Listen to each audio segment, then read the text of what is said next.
Hey everybody, how you doing? Tonight is our final episode for season 3.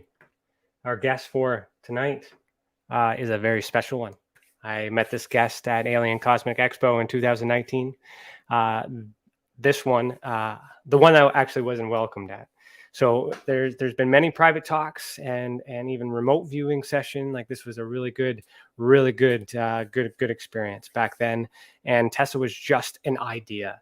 So like it wasn't even thought of back then. So that's how far back this is, and this is how nice it is to kind of wrap up the third season before we boost into a new direction in season 4. So our guest tonight is season 3 is Captain Randy Kramer.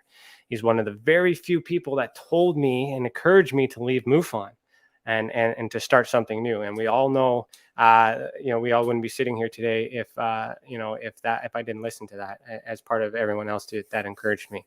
So tonight, the Cap and I will be playing catch up. So sit back, relax, and enjoy the show.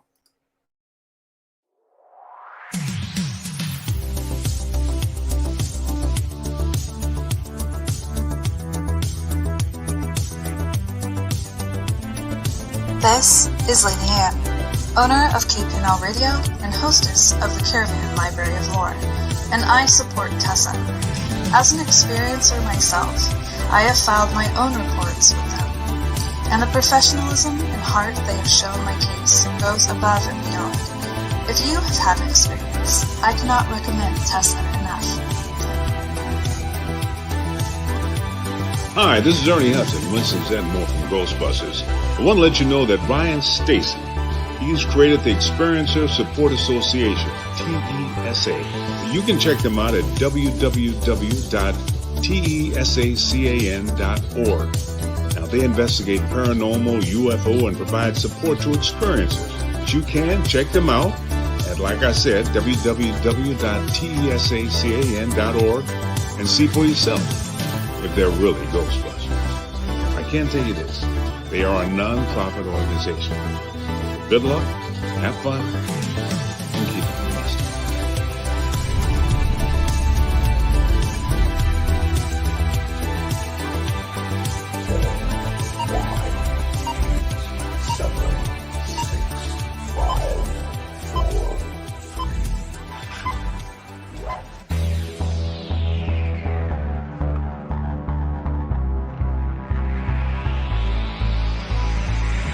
Good evening. You are listening to Beyond the Tinfoil Hat, a podcast by the Experiencer Support Association. Tessa is a UFO, paranormal, and paracryptid investigation association. We investigate everything belonging to the global phenomenon linked to highly strange and unexplained experiences.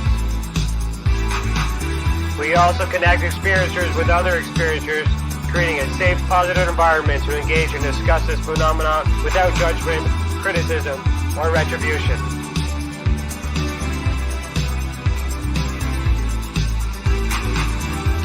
From the land of the white rolling sands on the southeasterly tip of Georgian Bay, to all of you listening around the world, as we simulcast live on KPNL Radio, we salute you.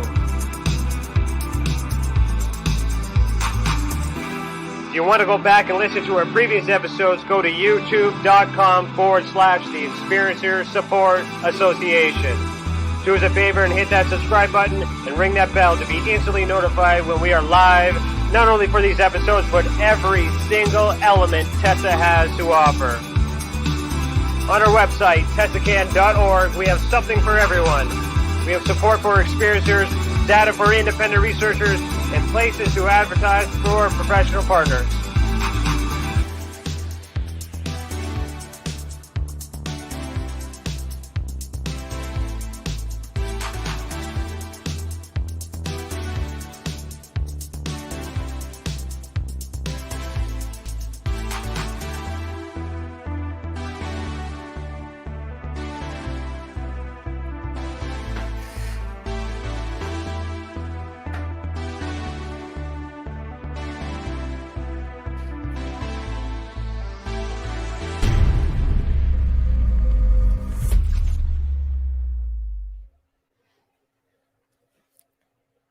Hello, everybody. Today is Thursday, November 25th, and I, Ryan Stacy, am your host this evening. I'm a licensed private investigator, citizen journalist, and the director of investigations for the Experiencers Support Association. Welcome to the channel, and thank you for joining us this evening. To super chat, click the $ next to your name in the comment box. All donations go back into the mission. Dad, I know you're watching, so that means you. If you're catching this on the replay, please consider becoming a member and unlock bonus content, including behind the scenes and extended footage on new project developments and investigations. Just click the big blue button that says join. Our guest for tonight, season 3, episode 37, our final episode of the season, is Captain Randy Kramer. Since the United States Marine Corps Special Section Command considers the weakening of the United States economy and the divisive political infighting as direct threats to national security, they have asked Captain Cramer to step forward and have encouraged him to offer his consulting services. He was asked to assist his countrymen and the world in making adjustments for better future technologies and restoring legal and executive authority over all covert programs or risk further weakening of the U.S. economic social structure. Captain Cramer has been asked to speak more openly to the public and civic bodies on exopolitics. Having spent a 30-year tour on duty with the Earth Defense Force, his observations on tactical analysis of this subject stems from more than 2 decades of objective and rational experiences. According to Captain Cramer, his discipline and mental powers began early by meditating daily at age 10. The practice prepared him for the shock and realization that something had altered his memories and that his symptoms of PTSD were from terrors he never expected. Many years of deep introspective work and working with many wonderful, caring, and gifted healers in various fields eventually led to a full recovery of all his memories, which he validated after pursuing his personal files from his chain of command. But unfortunately, to no avail, those files have yet to be recovered. After discussions with a brigadier general, it was suggested to go forward without that paperwork. Today, Captain Cramer brings his 30 years of knowledge and experience from a USAP, which is Unacknowledged Special Access Program, that no one has ever heard of until recently. Captain Cramer believes we should all share in the fruits of our tax dollars, in the labors of employees on the government's dollars, which is our dollar. We should all have a future we can look forward to, not just a pretty one for some, but all the people of this living and conscious planet. So, Randy, put on your tinfoil hat. How you doing? Can you hear me? Unfortunately, I can hear 2 of you. I can hear you live, and then about 15 seconds after you've said something, the exact same audio starts repeating after that. And then I'm hearing myself now about 15 seconds after I start talking. So I'm getting an echo that's making it impossible for me to hear anything right now. That's not good. Is it still going on right now?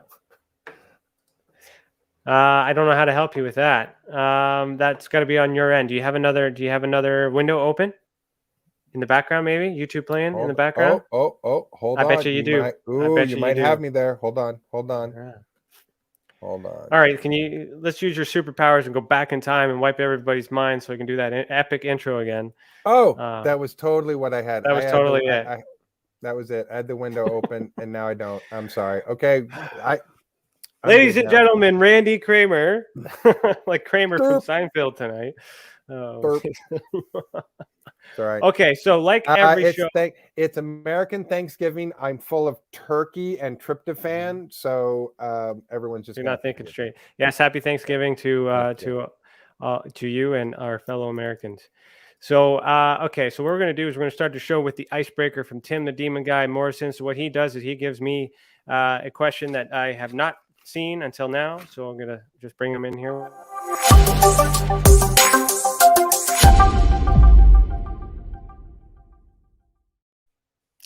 All right, so you can find Tim the Demon Guy Morrison on Facebook as well as Twitter. And his icebreaker for tonight is, what cartoon world do you wish you could live in for a week? Good question. That's actually a really good question. I'd have to say Rick and Morty as long as I had a portal gun. Somehow I had a feeling you were going to say something like that.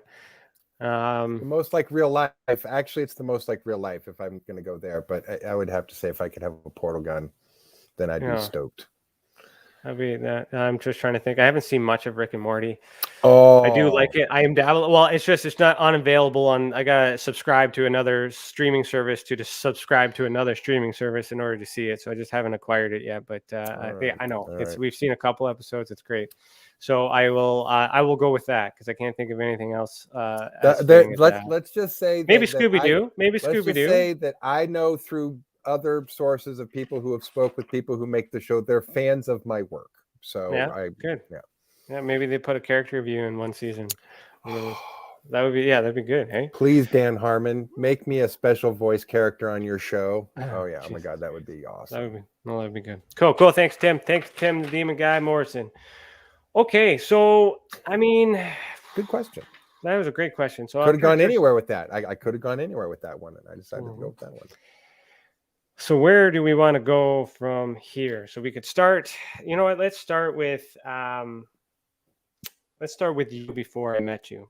So you had all this experience. So it would have been 2019, 18ish, 19ish, something like that. So still 20, 25ish, 26ish years into this. So what is so special about the special section of the Marine Corps? What's the difference between the real Marine Corps and this one, I guess, in a sense, the one we know about? Careful now, real Marine Corps. The difference is that United States Marine Corps Special Section is the covert military space program arm of the Marine Corps.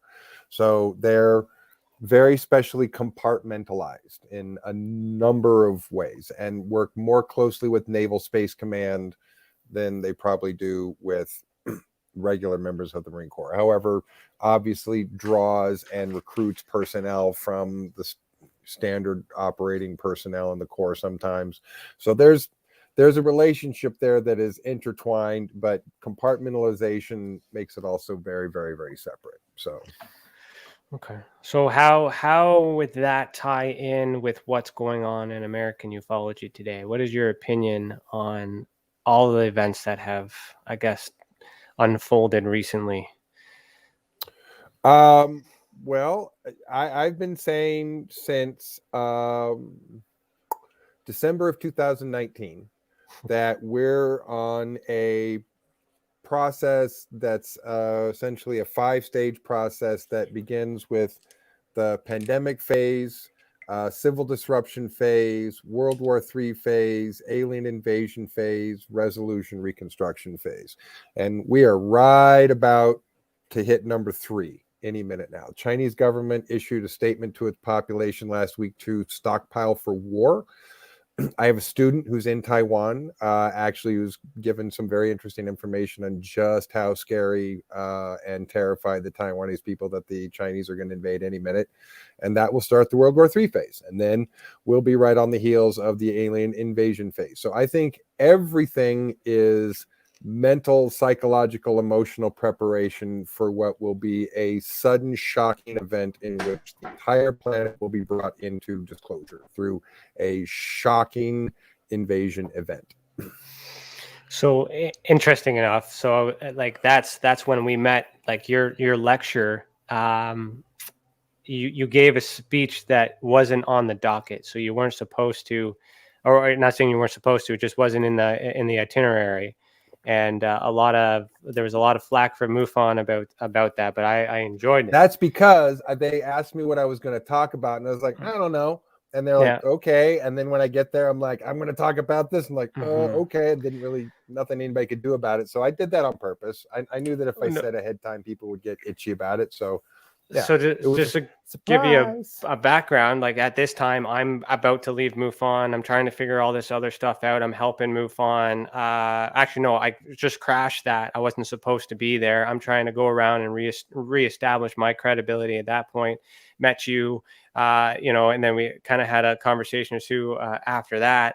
But then I remember particularly that you had said that within 6 to 18 months, there was going to be some sort of a, fake alien invasion. And then within 6 to 18 months, the pandemic happened. Mm-hmm. So it was odd for me not knowing anything else other than that piece of information, but remembering that lecture, remembering you saying that, and then having these events. And I've been talking about it, talking about you in many other episodes about that event. And so now here we are here. And so how did you know that it was going to happen? Let's get into that. So super easy. Barely an inconvenience. I had intel from our intelligence agents, our intelligence officers that told me that month. They were saying, here's where we're at. This is the plan. 1, 2, 3, 4, 5. So it's not because I had amazing psionic superpowers. Our intelligence officers told me that was what the plan was. With about another half a dozen sort of subplot things that would come along the way. I will just say this. So far, they've been right 8 out of 8 times.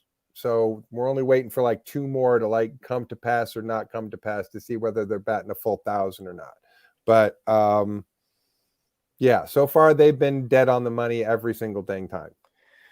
So when you say they, who are they, and how do they get this message before they send it to you to convey We're it talking as you about did? United States Marine Corps Special Section intelligence agents, Yeah. intelligence officers who Mhm. gather, collate, process, disseminate that information to officers in the field. So when they decide that they need to disseminate some information to me, then they disseminate the information to me. So that was basically, people were starting to ask me about the epidemic / pandemic at that point, which was just an epidemic still, and asked me what was going on. And I was like, I don't know, let me ask. And so I asked, and they were like, well, this is phase 1, this phase 2, phase 3. They gave me the whole thing and said, Mhm. want me to tell people that? And they were like, yeah, tell people that. And I was like, okay. So that's what I've been doing. Yeah. So why do you think, if it's a phase, I guess, like, is it can we trust it? Like, what's the agenda here? If it's planned, or is it planned? Is it planned or coincidence? Like, what's going on here, and why, and what benefit do we get from you telling us before it happens? Well, I'll answer the second part first, which is you Okay. get to be prepared and less shocked so nobody poops their pants. Mm. Because some people will literally shit their pants because it will be that shocking. Mhm. Some people will have a stroke in the middle of the street and hit the ground and die, from the shock value. Not a lot of people, but there are some people who will literally like have physical shock symptoms that are unlike anything they've ever had. If I said something months or a year and a half or 2 years before, then what happens, you go, oh, that one guy did say this is going to happen. And then all of a sudden it's less shocking and it's more Mhm. accepting. So a little bit of warning ahead of time is mostly just gives people some psychological, emotional, Well, like to put a resiliency little to, spin on that, me being one guy witness to that did maybe help, but it also created a panic when it started happening, because it was like, that fucking guy. You remember that guy? The guy said this, the guy did that. Like, oh my God, what's going on? So like it's like, and I've been there. I've been up and down all over the place, been talking about it too. And that's why I'm so happy to be like live having this conversation after all this stuff, because there's the science. There's something that at that time, no one could have known whether you were telling the truth. And I'm just being witness to hearing it. That's all I can say. Yeah. That could be a one hell of a coincidence, but the 6 to 18 months, the timeline was bang on. Yeah. That's the one thing that I will not discard as circumstantial evidence. That was your timing was perfect. Well, If that was a premonition. well, no, not a premonition. It's people who were charting just inevitable things that are going to happen. So, and I've always said with timeline, I've said, look, this is an event-driven series of scenarios, not date-driven.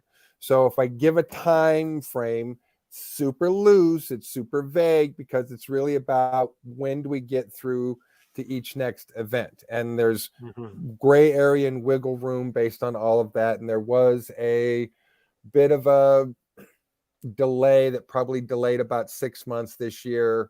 Some Galactic Senate subcommittee wanted to come and ask a bunch of questions, and that kind of put things on hold maybe for 4, 5, 6 months.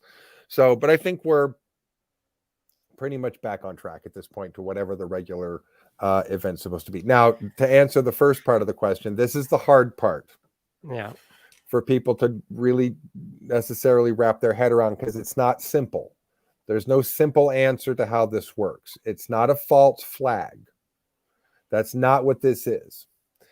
Doesn't necessarily mean that it's an actual, for real, legit, no other possible questions need to be asked, just straight up invasion. That's not the answer either.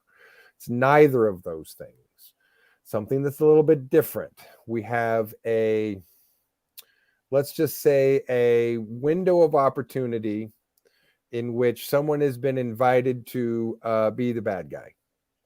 And they're like, yeah, totally. We'll totally be the bad guy. Sweet. No problem.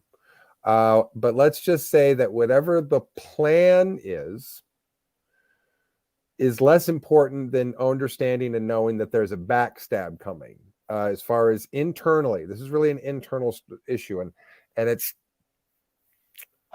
I know some people don't like it when I say this outright, or I might get in a teeny bit of trouble if I say this outright, but I'm just going to say it outright. Everybody knows that the Schwabenlanders are going to try and maneuver a backstab maneuver in this so that they can take over the world and establish Fourth Reich and all their stupid Nazi bullshit, because they're stupid fucking Nazis, right? That's a duh. Everybody knows that. So what the question now is, what plan, counter plan, counter plan, counter plan is in play here? How many levels of contrivance, are we going to move through here before we really end up with whatever's actually happening? That's not a simple answer. That's a really deliberately muddy, complicated answer, because the people who are going into this want a very muddy, confused scenario. So people can take out of what they want. I know they will. I know people come say, well, you said this. And I'm like, no, that's actually not what I said. What I said was, so even though I'm explaining that the best I can, people are going to take what they want out of that and say, well, it's a false flag. It's a real invasion. It's their holograms, whatever. I kind of feel like this. If you're dumb enough to think that a giant insect running down the street is a hologram, please, please, please, please go give it a hug and a kiss. Please, really, I fully encourage you. If you're that, I would recommend it just if in you're case. that Dame Bramaged, feel free, go give them a hug and a kiss, and then when they eat you, you can serve it as example to the others that they're not a hologram. So, and the amount of propaganda and confusion that's being fed into the community right now is absolute, up to here. I would say that 90%, maybe more, of the quote unquote, information floating around the community on who's who, what's happening, who's going to do what, who's going to intervene, who's not, who's going to do this, who's in charge, who's really in charge, who's not in charge, who's going to be in favor of this person and who's behind this person. It's all bullshit. It's 99, almost somewhere between 90 and 95% psychological operation, mostly from the Russians and the Chinese, to divide and conquer Western civilization and the Western powers. So that's a whole nother political conversation, social sort of political conversation, that anybody who thinks that us fighting amongst ourselves does anything other than embolden China, Russia, Iran, and other countries who see us as weak and see the rest of the Western world as weak because we're fighting amongst ourselves. People who don't understand that need to think about it, that the more we fight amongst ourselves, the weaker it makes us and the easier it makes for the Chinese to take Taiwan and Russia to take Ukraine and attack Alaska and Iran to attack Israel, and us to be able to do nothing about it because we're too busy fighting amongst ourselves, fighting a civil war. So it's the Schwabenlanders. It's just the fucking Nazis, as always. It's always fucking Nazis, and it still is. So as whatever we know about that, because I'm telling you what we know, none of that's going to matter. Like none of what we know matters. It's all going to happen, and then someone's going to stab someone in the back who's going to stab someone else, and it's going to be a clusterfuck. And then when the smoke clears, hopefully not too many people will be dead. That's really, really what we're hoping for, is minimum losses and minimum casualties at this point. So okay, let's take a step back because I want to break that down a bit. But there's two questions that Chantel you were putting up for me. Let me go with Hairless first. Randy, how does the current woke mob agenda infecting society fit into these events? That's political psychological operation for you to phrase it that way or frame it that way. People who think it's about sides, people who think that one side is somehow self-righteous and correct and truthful, and the other side is completely confused and satanic and demonic, that is all bullshit. It is all complete and total bullshit. We have a middle that has shrunk. We have extremes on both sides that are dangerous. The right-wing extremists, far more dangerous than any leftist extremist that we have in this country. I've been embedded with both. Trust me. But it's all bullshit. It's all extremist bullshit to try and label the other person as the cause of the problem when extremism on both sides is the problem. We either have to come back to the center and work with each other and cooperate and have little disagreements, or we can go to civil war and fight two very wrong extremes. Both extremes are wrong. Neither of them are correct. Neither of them are correct to fully blame the other one for all of the problems. They are both wrong. That's that simple. Okay. And then Melmac says, if you needed to put a crew together tomorrow, what skills do you think would be needed the most? So I guess Mel's a prepper. So how do we...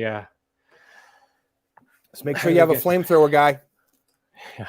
Flamethrowers are legal in all 50 states in the U.S. They're only regulated in 2. You can get one napalm flamethrower for about $1,000 that shoots 45 feet. You want one that shoots 125 feet. They're about $3,000. But I don't know what you have to look up what the rules in Canada are. But I think everyone should have a flamethrower. Yeah, I don't think we're allowed flamethrowers here in Canada. You might be surprised. Yeah, maybe. I don't know. It might affect our igloos though. We don't. It's mostly sold as like a crop maintaining to like burn, waste crops and weeds and stuff like that for big farmers, people with lots of acreage. That's true. Might be surprised. You got to. Yeah. I was surprised that you can walk down the street in America with a flamethrower and it's not a gun. It's not a weapon. I'm gonna have to look that up because now I'm curious. Okay, so anyway, everybody needs a flamethrower. Not one of those bullshit butane ones, man. You got to look up a napalm flamethrower. Get it right. So here's the thing: is like when I first met Randy, like I was meeting Randy like this, a little, to be honest, not as tame as he is today. He's tamed down a little bit since I met him. But I mean, this was at a time when I only knew UFOs and nuts and bolts and MUFON and all that other stuff. All that other crap, and my mind was just being blown, and then I'm just like how confident you were at then. And then the thing is because the things you said happened indirectly on that timeline, I'm having a hard time. I hope you're not taking advantage of me when you start telling me what's going on after this. So all I do is repeat what other people tell me. I'm getting handed assessments that I look at and go, yeah, that sounds about right. And then I repeat to people. I'm not the genius behind any of it. So Priscilla says flamethrower is added to the cart, and Cece says LMAO turns out they are legal in Canada. What the fuck? I'm telling you, man. Yeah. Well, hey, you never know. Okay, so you say it's not a false flag and it's not a direct invasion. Yep. Then what's really going on? What is the end game? Like, if this is not, is this what it's, was it planned or is it part of the plan? Like, how do you explain to me these events? Is it a combination of all of these theories? What's really going on? Let me answer that. Let me pivot that a little bit to answer that what I think is a better way.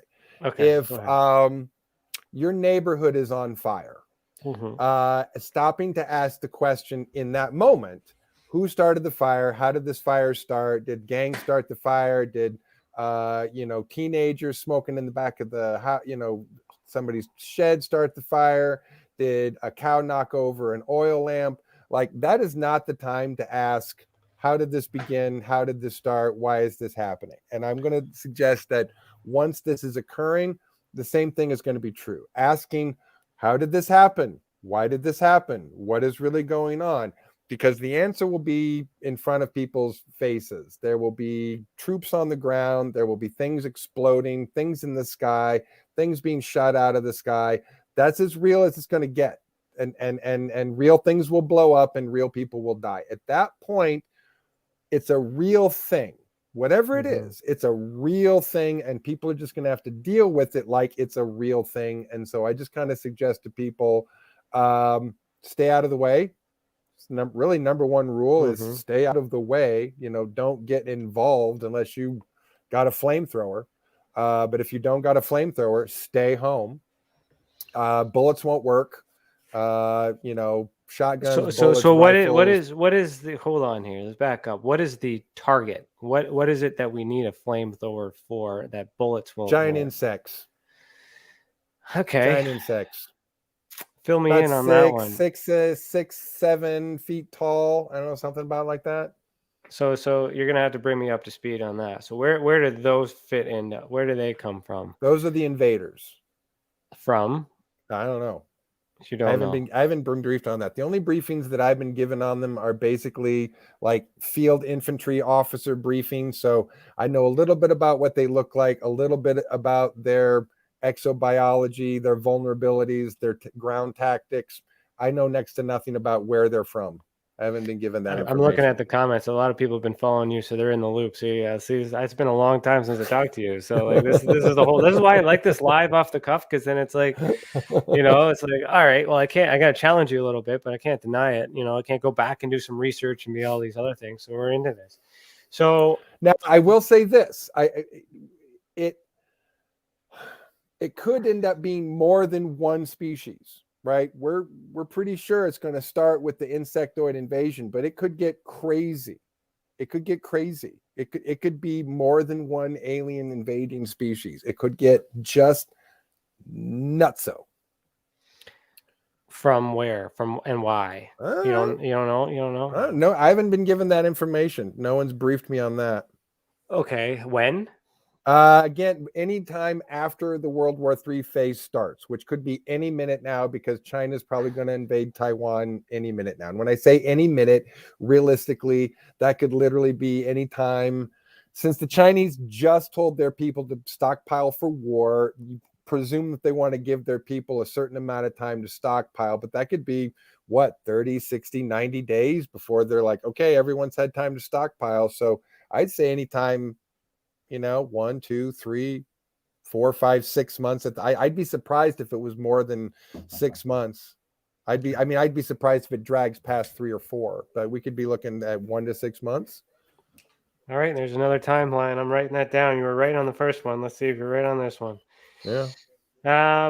Okay, so where have we got to go down this rabbit hole? Where does the vaccine come and play with all this? What's all that? Well, vaccines save lives, and seatbelts save lives, and life vests save lives, and helmets save lives, and so do vaccines. So again, this is classic psychological operation from the Russians and the Chinese to divide and conquer Western civilization. The only countries that are arguing about this are the Western countries that have been propagandized by the Russian and Chinese propaganda, telling you that there's microchips in the vaccine, or that the vaccine has virus in it, or some other kind of propaganda that's not true. Vaccines save lives. People who don't want to get vaccinated are likely to get very sick and die from the mutations that are coming, have long-term health effects. People who get vaccinated are going to be more likely to be okay. And the mutations and the variants are only going to get worse. They're not getting better. So all that anti-vax crap is psychological operation, Russian and Red Chinese propaganda to divide and conquer Western civilization. To convince us to not protect ourselves and to not protect our communities, not protect our children, not protect our parents, not protect each other. So you're suggesting that the I guess the virus is some sort of reactant or some part of these insectoids to get used to? No, I would say it's turning up.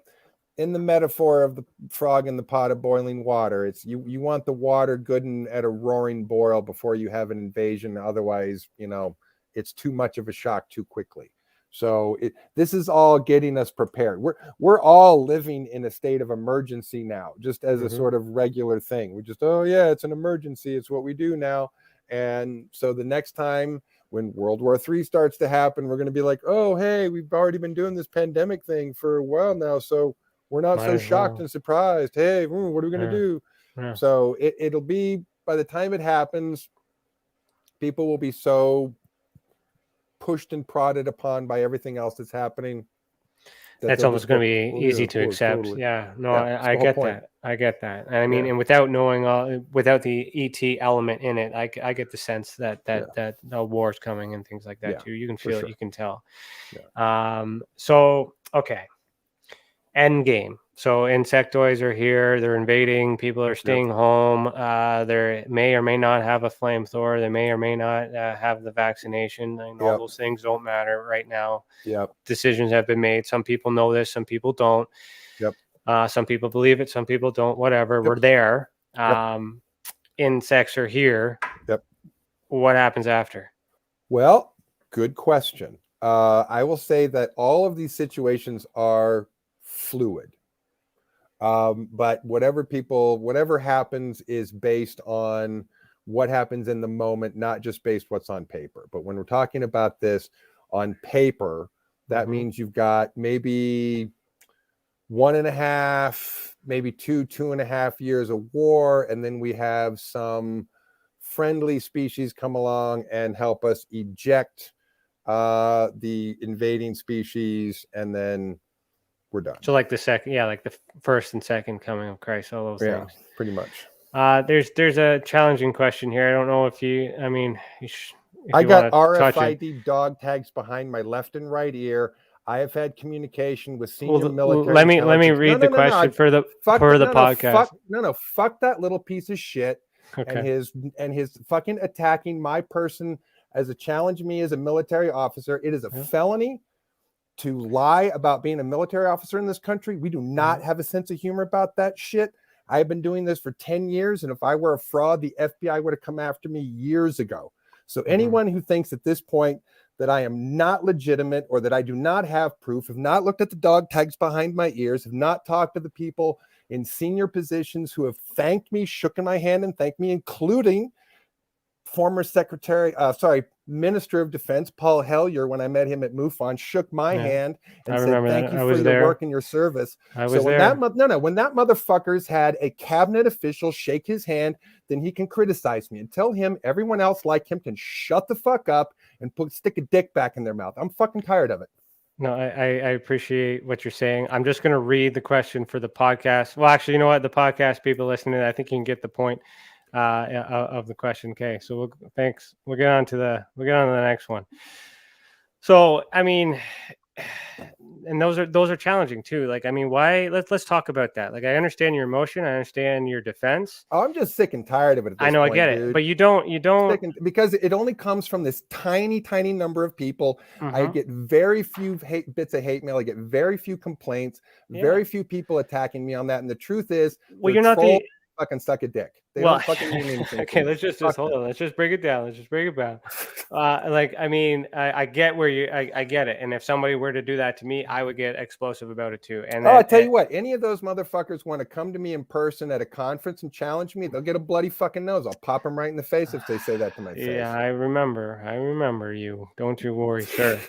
But what I'm trying to say is it's hard to a lot of people go through that. Let's talk about the phenomenon of assuming that people don't have what they have just because you haven't showed it, haven't produced it. Say it doesn't necessarily mean that you don't have it, but you're not entitled to do so. Not to anybody other than the FBI, the Marine Corps, the NSA, or another government or law enforcement agency who doesn't talk to me. So I'm not worried about that. I am not obligated to answer to any citizen for any reason for that. Well, exactly. And it helps, but what does it actually help? So, it just verifies for that individual, and then whether or not they accept it or not, it's really hard. It's really, they obviously want more, and we'll go from there. Now, I'm just talking in general. So, I mean, that need to verify the source, that comes from something else Sure. entirely internally. So if we were to, Stephen Greer gets attacked left, right, and center. Some people like him, some people don't like him. Lou Elizondo, some people like him, some people don't like him, and I want to get to him in a minute. Priscilla asked, what would I do if someone asked me to prove that I served? And I'd probably react similar to Randy, be like, I'll show you what I learned. Come a little closer. We learn how to fight. So I'll show you. I aced a polygraph. Anyone who doesn't understand how polygraphs work, can stuff it up their butt, but I aced a polygraph, which means, I am telling the truth. I am not lying because I aced a polygraph. And I get it. I believe you. I don't need to see it. I don't need to feel it. I don't need that. It doesn't solve anything. And what I'm focusing on right now is trying to understand why that need is important. Even if these things are true, like you mentioned before, the things are happening. So the things with or without these credentials, it's just benefit of the doubt here. You made a prediction, or you said something that ended up happening when it was supposed to happen when you said it. So I can't testify to everything that everyone has said, but I can at least say live on this that I can confirm with my own ears, my own experience, that something happened after you said it. And I'm not. So at that point, for me, it doesn't matter if you're in the Marines or not. You're right, and that's the concerning part. So let's okay. So let's just I remember this is when we have to crack open the beers. This is when we were drinking last time when this happened. And then so yes, I remember Paul Hellyer. Let's go back to that. I'll give you some reinforcement. I was there. I seen them. I met Paul Hellyer. God rest his soul. He yes, passed away this year. Yeah, rest his soul. It was the people. You have a lot of fans. We have a lot of supporters. This is a lot of controversial stuff. Whether or not we can prove you have credentials or not, we still can't prove about the insectoids, and they're willing to believe that too. So, there's a whole bunch of things all over the place. Well, let me answer to this psychological question first of all, which is whether or not people actually want proof when they're asking for it. And I don't know that they actually do. What I think I have come to understand is that people have way more confirmation bias and cognitive dissonance about what they want. So when they really are asking for proof, they're just asking you to prove that what they already believe to be true or not true is true or not true. Or they will believe what they want to believe, not believe what they don't want to believe. And often evidence or proof really only affects a tiny number of critical thinkers, which in my experience is a tiny percentage of this community of people who are critical thinkers. Most of the people in the community are believers or disbelievers of one thing or another. So I actually think, as much as I believe in critical thinking and think we should be about critical thinking, sadly the truth is most of the people who are out there are not critical thinkers, and they're not asking questions because they want proof. They are asking questions because they want someone to confirm what they already believe to be true. So I get that. And Stephen, I see the rest of your comments. So I'm gonna say something to that effect, but I'm gonna frame it a little bit differently, and hopefully this goes a little bit better, because I want to give you the opportunity to ask your questions and fair, but I want to give Randy the opportunity to not be victimized if this is something that he's been a subject to for a long time. He is an experiencer as well. This is, there's that element. So, I get where you're coming from. It's here. I'm not entertaining it, not because it's just because I just want to control the conversation a little bit better here. Oh, sure. So if we talk about Lou Elizondo, for an example, okay, sure. I want to frame this a little bit, but I need to know your opinion on him and the things he's done and where he's at right now. So give me up to speed with your opinion on Lou and what he's sure. I know very little about him other than what I've seen in the public sphere, what I've seen a couple of interviews that he's done with some folks in which I felt the answers to the questions that he gave were good answers. The information that he provided to the people asking questions was good. And in some cases, he provided what was even more necessary, unsolicited answers to question than what was being asked to him. So what I have seen of him being interviewed, he does a pretty good job of a guy being interviewed for whatever information he's supposed to be disseminating. Beyond that, I know nothing about his background. I know nothing about his record. I haven't bothered to ask anybody any questions because, to be honest, it doesn't matter to me. And whatever his job is and whatever he's doing and whatever information that he has leaked out, brought forward, to be honest, it doesn't matter to me whether he served, where he did what job he said he did, or whether he's, from a different department and they want to say, no, say he did this or say he did that. None of that matters to me because so that's where I was kind of leading I don't think into. that affects the credibility of the information. I think the information is sort of stands in its own credibility.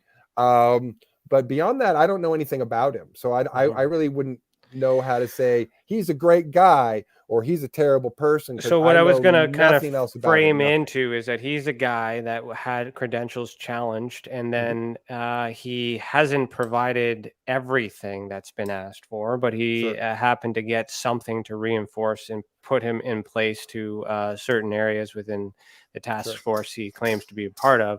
So there's some evidence of his existence in that, but not everything you need. Now, without that evidence, some people still believe him. So that's kind of where I'm framing on, is just to use him as another example who may or may not be in the military, is putting out a message, may have been told in the same way in a different department for a different reason because of this plan. That element doesn't matter unless you're not telling the truth. And that would be important to use as evidence to support that, but unfortunately, we can't disprove you either or him until we get confirmation, until we get disclosure. So there's a lot of this emotion and this strength and all this anger and stuff that's coming through in this high school drama, which I'm involved in too, because I see it and I'm trying to help, and I'm hoping I'm mediating right now because I'm talking to Stephen as well, to say that like we got to focus on the facts, we got to focus on the events, and we got to think about the future. So whether or not we get invaded by aliens or insectoids or anything like that in the future, okay, that's yet to be proven. That's something that very well could be happened. It's very specific. So let's talk about the idea of an invasion by aliens. So at the expo, another thing that you had said is that it was going to be a fake alien invasion. So which has anything changed? No. This is one of those. No. That's a fair question, fair thing to point out that I said that, and what I've had to revise and say. Look, at that time, I was instructed to say it that way. We are now at the point where I can say, not really fake. That's really not the answer that we want to give. That was more of a let's not panic about this way of saying it as we're kind of farther away to the lead up. As we got to a closer point, my brigadier and I continued to have conversation about this, and I was like, look, I'm feeling kind of bad that we're framing this in a way that's not completely accurate. And he's like, oh yeah, he's like, change that. He's like, that was sort of the early soft way that we wanted to say this. And now we're choosing to be more clear about the information as we have it. And people can just have to understand that as a PR officer, my job is to disseminate information in classified and declassified talking points that I'm allowed to talk about certain events with. So that was what was given to me as far as here's what we have to say, here's how we have to frame it. And I had to go, all right, I guess we'll just correct that later. And so now we're at the point where we get to correct that part and say, it's not fake. There may be some orchestration. I got to use air quotes there, but it's just more complicated than that. It's just a much, much more complicated scenario. And I think when it's happening, it's going to be as real as anything needs to be, and people don't need to worry about asking themselves those questions. They just need to deal with what's happening, because none of those answers to those questions ultimately matter. They just don't. Well, and lots have changed. That's the other thing too. Like, I mean, I totally understand that. So even if the prime directive at that time, or and I'm not using that in the right context, but like the initial task that you completed as it was given to you, things change, the world changes, and then information changes, and then that's another issue with this information thing over years and things like that. How I might piss somebody off one day in the future, and then they might go back to a video that I've done and said, back in such and such time you said this, and then you didn't do this, and blah blah blah, and that could be a shitstorm one day. But I acknowledge the intent and the time that was spent in order to associate all those facts, but there's pain in that. There's so the root of it all is people are afraid of this being possible. People are digging into finding holes in that, so they don't believe that it's true. I mean, there's the reason for it. That's how I look at it. Like, I understand everyone's position, I understand yours, and everyone, like all this other stuff, but none of it is closer to the truth until it happens. Yeah. And that's why this whole thing is a mess. And the association that we created, and that was just based off your idea of do your own MUFON. Well, I did my own MUFON and then some. As we've been, thank you. And I mean, that's part of the team as well. And, I'll shout out to our members here. So we got, Angela, you're not a member anymore. Where'd you go? But anyways, we'll see Angela, Moon, you're here. Chantel, Jacqueline, I see you. Priscilla, I see you. All part of that. And things have changed. I've changed. I've evolved. I said a lot of bad things about MUFON, and then now I'm talking about them positively because things have changed. Right. Directive and messages, and so I want to kind of get into that, because it's not that I don't disagree with you, but I don't necessarily agree with you on some things, simply because as an investigator, there's not enough evidence to confirm either way. Sure. But I do understand. I always respect that. I do understand the possibility of either scenario. And as an investigator, when I'm trying to a licensed one, mind you, I do this on a regular basis, I try to look at the probability index. So on a balance of probability, it's with the way that everything is moving, it seems very probable that war is going to happen. It seems very probable with the United States now having Air Force, Air Force becoming Space Force, this new weird acronym UFO program to cover the UFO program, all these other things, regulating the data. All these things are preparation for when they get to space, and maybe they make contact, and it's unavoidable to get that message. Yeah. So as an example, John Majorowski shared something, I think it was today or something, about sending a rocket out to hit an asteroid, and it's to protect the Earth, but it's going to hit it a year from now. So if they're able to project that asteroid is going to come here a year from now, and they're sending a rocket now, using that same logic, it would make sense that perhaps they see that this Planet X or Nibiru or whatever this thing is coming, if that's where it's coming from, I'll just throw that conspiracy in there. Maybe it's coming, maybe it's here, and all this other stuff is just to meet them at the gate.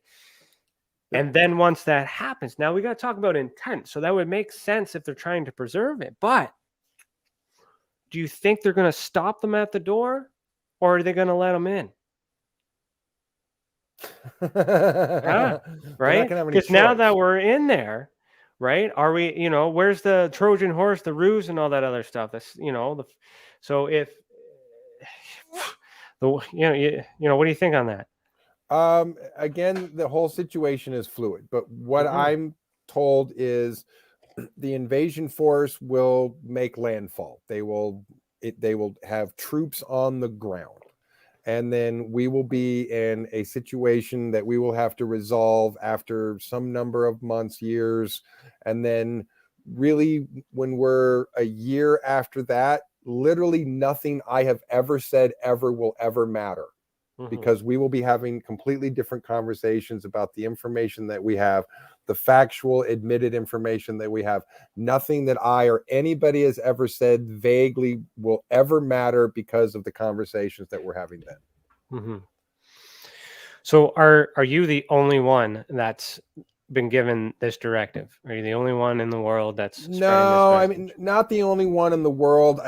I am in a unique position in the sense that most people who come out and say things, who don't get assassinated and or commit suicide in a motel somewhere, are because a person in their chain of command said, we would like you to, go be a quote unquote whistleblower. There are a number of people who have been doing that for decades. I am the first and to this date only person in which my superiors did not ask me to go pretend to be a whistleblower. They asked me to be the PR guy. They asked me to be their public relations officer and disseminate information directly from the command staff and our intelligence officers to the general public. So that is a unique position. At the moment, that's a unique position, but that doesn't mean that I'm the only person that has been given some sanction to give information to the public. It's just, it's often less direct with other people. I believe at this point, I'm still the only person who is saying that direct command from my chain of command from senior officers is why I'm doing this, not because I decided I wanted to blow the whistle. No, and I get that. So are you're being paid then? Are you being paid to spread this message? This is just part of it. Yeah. No. I got a bump in security clearance. I get extra briefings. I got some extra power and authority, but I don't get any extra money. So what's your incentive? Why do it? Why follow the instruction? Because I'm a Marine and a soldier and I do what I'm told, which I was asked, but really it's the kind of ask where someone's really like, hey, we're asking you to do this thing and take this responsibility. Do you mind? And as a soldier, you don't go, what? I don't do responsibility. No, I was like, yeah, of course I'll do it because that's the most responsible thing I can do. Well, what if you didn't? What would happen? Just they would have picked somebody else. They would have picked someone else for it. There was a short list of officers that they were going down, and so I was not the only one on that list. So if I had not wanted to put my name on the list, then it would have been somebody else. And if you were to stop right now, they would just move to the other list? I seriously doubt that. I don't know that another person would start doing this job at this point. We might just decide that all the information that I have given is sufficient to this point and no new information is really needed. To be honest, it's really not. I'm just repeating myself to people who maybe haven't heard it before, but no new information is going to make a difference at this point. Okay. No, I'm just going around the bush there to figure that out. So so let's get into the hive, I guess, the hive consciousness, and that's another thing too. So I did participate in a remote viewing session that Randy actually invited me to, and me and my wife actually, and I still thank you to this day for not charging us for that. That was a nice invitation to that, and because I was that guy at the beginning saying I need to see it, man, I need to prove it, I need to know that this stuff works. And as an investigator, and I subject myself to these things, not to believe one way or another, just to understand perspective. And so I participated in your remote viewing lesson. It was a 4-hour lesson.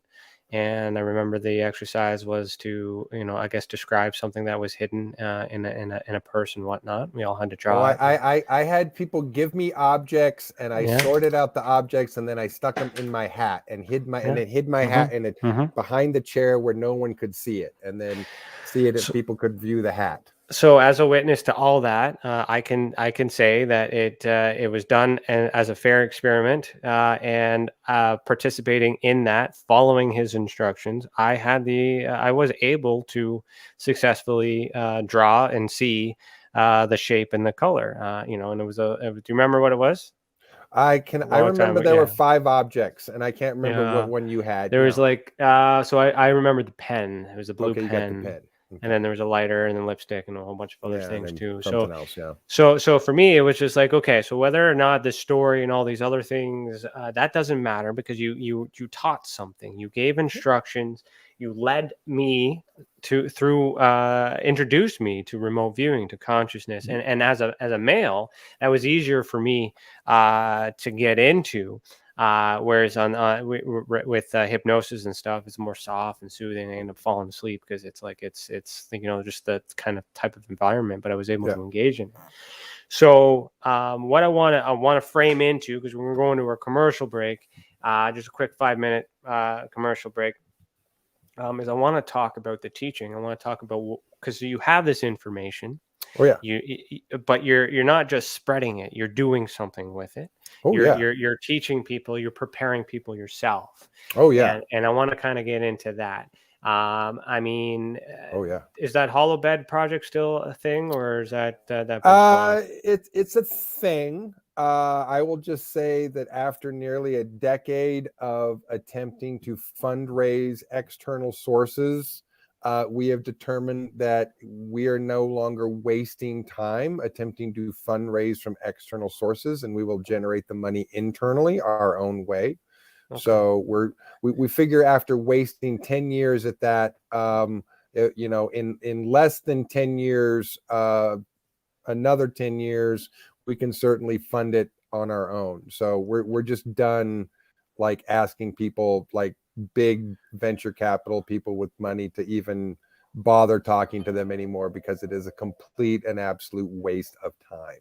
Talking to people who don't understand the technology, don't understand what it takes to get to a prototype, what it takes to get to production, and then what the end result long term is. Everyone wants a short term, like, how do we make this faster? If you have the dumbest, let me put it this way. Anytime I talk to someone about this, a potential investor, and they ask me this question, I know they're an idiot. And the question is, well, but what if you had twice as much money, and could you hire twice as many engineers and get it done in half the amount of time? And the answer is no, because that's not how engineering works. You're an idiot. And that's, anytime someone asks me that question, I know they're a moron. And I've been asked that question by every single person I've ever talked to who has money to invest. And no one understands like what you really got to throw down and what you're going to get out of it if you throw down. So we're just kind of done having that conversation. Yeah, no, makes sense. So for those who have already invested and then you're now doing it internally, then it's still going to be created. That's still allocated towards the production of the product, though. Oh, I think that the GoFundMe that I had up before raised like a couple $1,000, to be honest with you. I mean, it was like nothing. So of course, whatever we got, I mean, I'm going to be putting in as much of my own money as I can make, which at this point, doing some different things will be plenty, but we're just going to generate the money otherwise and put it in ourselves. So we're going to self-generate it. Yeah, no, it's all good. I'm just trying to cover some other possible, concerns people have. And I mean, at the end of the day, I mean, there's a lot of things to be mad about in this. I'm not picking on you. I'm not defending anything. I'm taking the opportunity to expose that there's a lot of bullshit in ufology and paranormal stuff. And what we're going to talk to when we get back is the stuff that really matters, and that's helping the people evolve and building to the future. Okay, so we'll pause right here, but we'll continue after a message from our professional partners. Also, if you're listening to this live on KPNL Radio or a future podcast, head over to youtube.com/the Experiencer Support Association to see the videos that go with the audio. Remember that you're listening to Beyond the Tinfoil Hat, a podcast by the Experiencer Support Association, and we'll be right back. Ryan is one of Canada's leading new UFO investigators. He conducts and oversees UFO investigations on a constant basis and was really taken by his research. He's compiled a tremendous amount of data regarding UFOs in Canada. And just as interesting, he really goes over how UFO investigations are done and what are some of the mistakes that people make when they submit evidence. Note for starters, don't edit your videos or photos before you send them. If you want to hear more follow-up conversation between Ryan and myself, you can go to richardolanmembers.com, where we have a candid conversation on ufology, the paranormal, and more. And remember, while we learn and grow and search for the truth, let's be good to each other.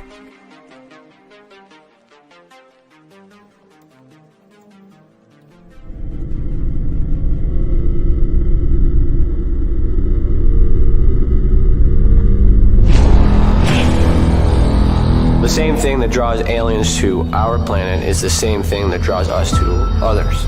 Exploration, curiosity, sustainability of life. That's why we go. It would make sense as to why they're visiting here.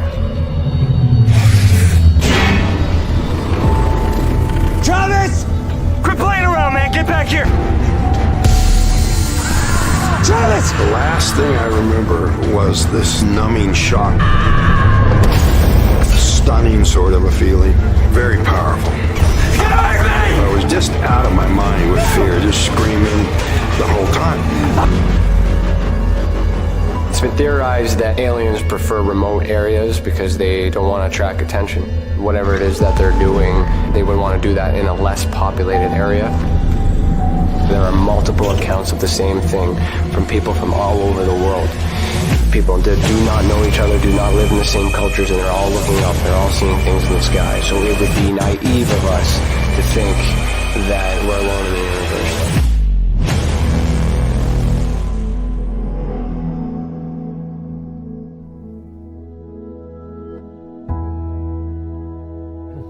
My mission is to assist and help those experiencing this phenomenon in such a way that they're able to continue and live with it, and also in a way that it can be measured, quantified, and reinforced within today's society, so that way it can be accepted and no longer viewed in a negative way.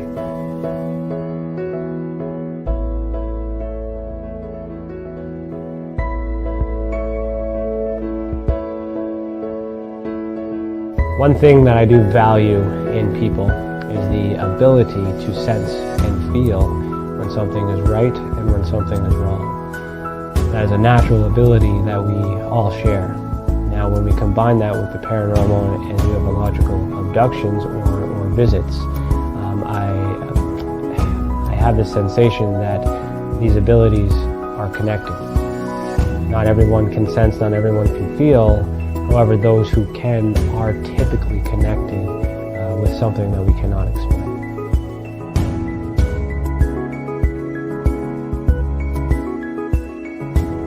And part of my research is not just to investigate the experience, but it's also to understand and study the experiencer to find out what they have in common with other experiencers, to try to figure out what the actual makeup is in order to be on that spectrum. There's a lot of it happening all over the world, and I do not know of any other study that is focusing on the individuals as people, only the phenomenon.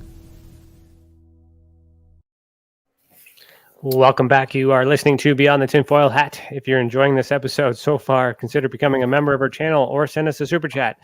Your membership will get you bonus content like exclusive videos, and it will help us reach our goal of launching our training center, Interstellar, the Academy of Ufology and Paranormal Studies.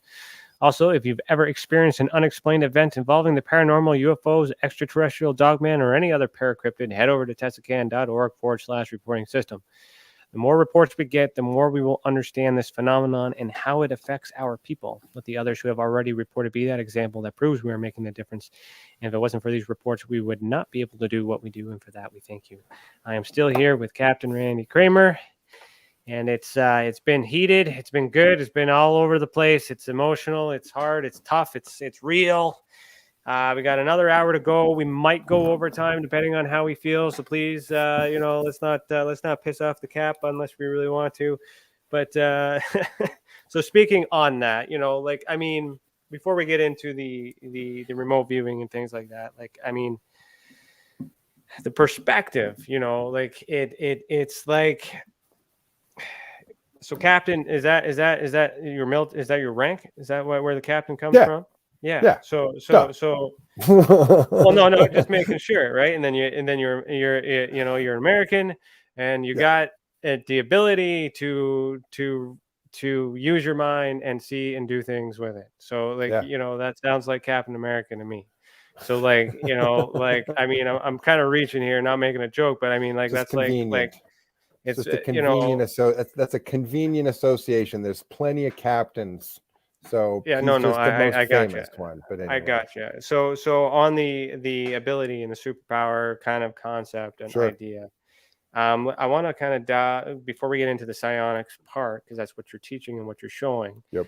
And I remember you were also talking about the hive consciousness and the connection. So for Yep. the experiencer element, if you wouldn't mind just walking us all through, and me again, on your when you were 10, when you started meditating, did you have any experiences prior to 10, or then when you made? Oh, yeah. I mean, there were plenty of things that occurred like from very, very, very young ages, just not all that I remembered clearly at the time. Some of it didn't, come clearly as memory until later, but there's stuff that goes back as far as I can remember, to be honest with you. So Yeah, no. So like to the tone, to the tones you were hearing, and then the response to the message with the RFID, all that other stuff. And you sure. remember, you know where I'm talking about. So walk Oh us yeah, yeah. through that for those who've not heard the story for the first time, and then I'm gonna enhance that after. Well, oh sure. So I guess the setup to that story is that I was in a process of memory retrieval and memory recovery that started probably in my late 20s. I mean, I was remembering stuff much earlier, but I would have to say that it really started to get to me in such a way that I was like, okay, I got to deal with this. And that was probably in my late 20s. So I started seriously, and I mean like, 2 meditative sessions a day, every day for, multiple years, so that I could get into my subconscious and make sure that I was pulling out clear 5 sensory memories that were real memories.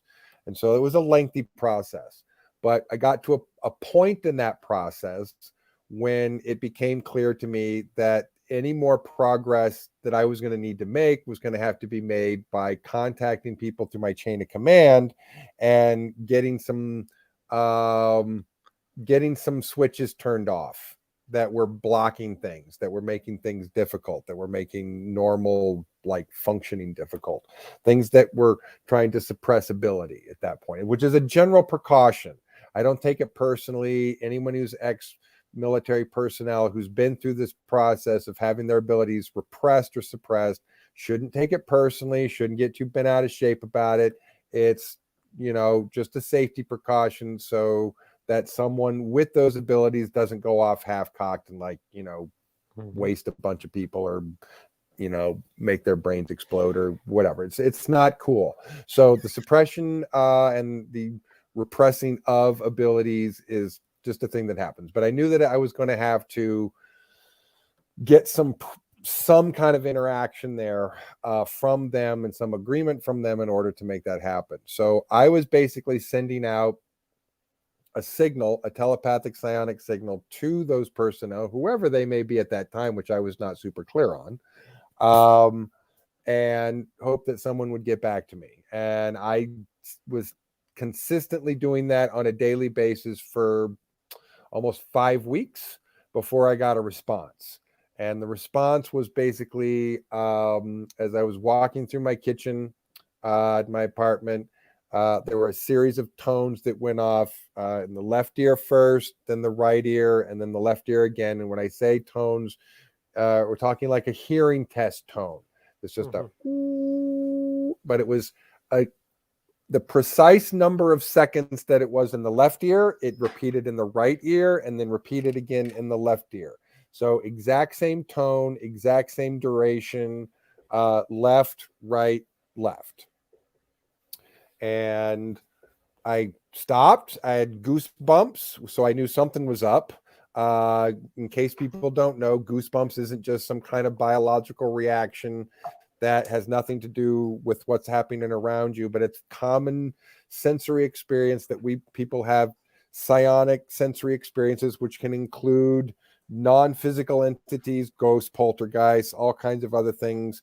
Getting your goosebumps going up is your own sort of radar system telling you that something's happening. So I got all kind of goosebumping. I was like, whoa, something's happening. This is weird.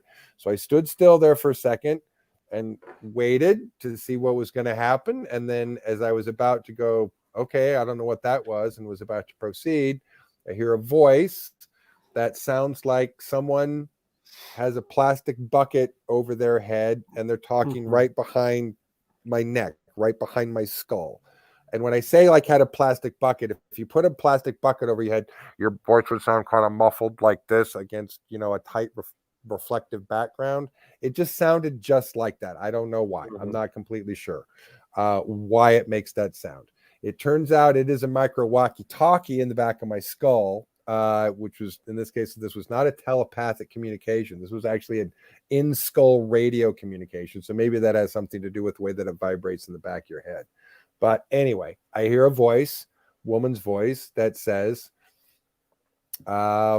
please hold 2 fingers up on your left and 3 fingers up on your right. I stopped, and at that point, I'm like, oh shit, hearing voices. That's not a good sign. I was really having a moment of like, what the fuck is happening right now? I was taken aback by the entire experience. At no point was I like, oh, there's a voice talking in my head. What's up, voice in my head? Like I was, taken aback for a second. So I paused and was like, what? What the fuck? And then after only a few seconds, calmly heard the voice repeat, would you please hold up 3 fingers on your left hand, 2 fingers up on your right? And again, I was like, rule number 1, you never do what the voices in your head tell you. And so I was kind of just having that moment where, well, absolutely not am I going to do any such thing, because I don't know who you are. I'm not saying any of this. This is all just racing through my head at the moment. So, but I'm mostly just standing still, kind of waiting to see what happens next, but not responding at that point. And then a third time, will you please hold up 3 fingers on your left, 2 fingers on your right? At that point, for some reason, I'm like, well, I guess they're just going to keep pestering me until I do it. So at this point, 3 times a charm, I guess. I must not be hallucinating whatever's occurring here. So, I did that. And then I was like, okay, great. Now, 4 fingers on your left, 1 finger on your right. Okay, now, 2 fingers on your left and 5 fingers on your right, or whatever it was. And so I did that. And then I hear, good, you can hear us loud and clear. And I said, yes, I can. And then another voice pipes in, which was a man's voice. And he says, Captain Cramer, do you recognize the sound of my voice? Am I an officer in your chain of command who is known to you? And I said, yes, this sounds like Colonel Jack Jameson, my former commanding officer. He says, yes, that's correct. He said, now I'm going to put you on the horn with my brigadier general, which is your brigadier general. And then I start talking to Brigadier General Julian Smythe, who we're on a first name base at this point. We've been doing this long enough. So when I say Julian or my brigadier, that's what I'm talking about.